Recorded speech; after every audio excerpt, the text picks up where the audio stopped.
The next day, Precious went to school eager to meet the two new arrivals.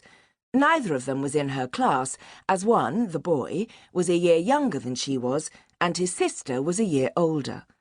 But when the time came for the morning break, when the children spilled out of the classroom for half an hour of play, she quickly spotted them. They were standing together under the shade of a tree. Precious noticed that they were watching the other children play, but not joining in. She understood that. She remembered what it was like to be new to a school. Everybody else seems to know lots of people, and you know none. It is not at all easy. She made her way through the jostling knots of boys and girls until she reached the tree. "Hello," she said. "My name's Precious."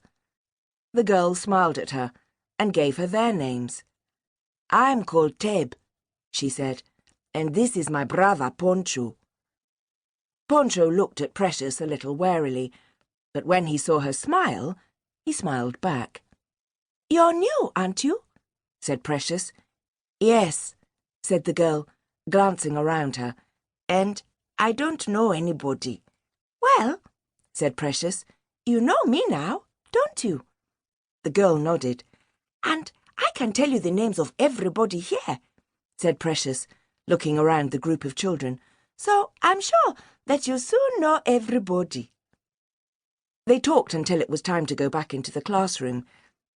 Even when she was a young girl, Precious was very curious to find out as much as she could about other people.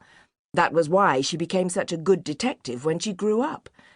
Detectives have to keep their eyes open. They have to look at people and think, "I wonder who that person is. I wonder where he comes from. I wonder what his favourite colour is," and so on. She was very good at all that. But of course one of the best ways of finding something out is to ask somebody. That was a rule that Precious Ramotswe learned very early in her life and never forgot. So that morning, as she stood under the tree and talked to Teb and Pontsho, she found out a great deal about the two newcomers just by asking a few questions. For instance, she asked, "How many people live in your house?" And Teb replied, "There are 6 people who live in our house. There is me and my brother here, that's 2. Then there's our mother and our mother's sister. She is our aunt. And then there is our grandmother and our grandfather. They are very old. Our grandfather has no teeth left, but our grandmother still has 2 or 3. They like to sit in the sun all day and watch what's going on. They are very kind to us." And then Precious asked, "What about your father?" This time the boy answered, "Our father was struck by lightning 2 years ago," he said.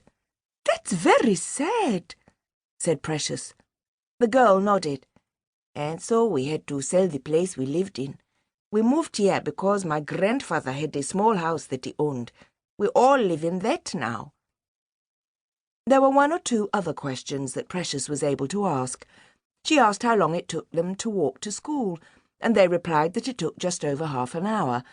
She asked them whether they believed in ghosts, and Teb said no, although Pontsho hesitated a bit before he too said no.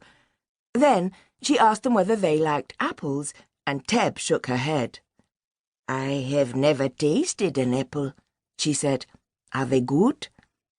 Precious tried not to show her surprise.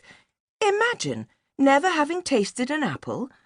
She herself loved apples, which her father bought her every Friday from one of the village stores. And then she saw something that she had not noticed before. Neither of the children was wearing shoes. It did not take her long to work things out. Teb and Pontsho must be very poor. That was why they had never tasted an apple, and that was why they had no shoes. The thought made her sad.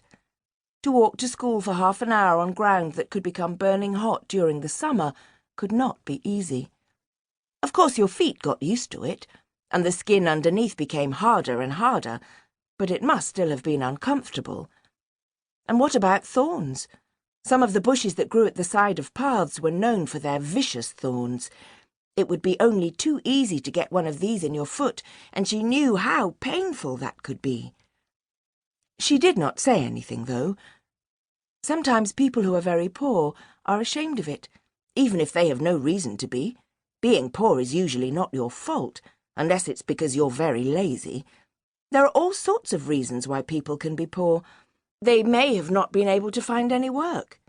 They may be in a job where they are not paid very much. They may have lost their father or mother because of illness or an accident or, Precious thought, lightning. Yes, lightning was the reason here, and it made her sad just to think of it. The bell sounded for the end of the morning break. "We have to go inside now," said Precious. "But if you like, I can walk home with you, and we can talk a bit more. Your house isn't far from mine." "I would like that very much," said Teb, and then she added, "And if you come to my place, my brother can show you something really special." She turned to Pontsho and gave him a warning look. "But don't tell her yet, Pontsho.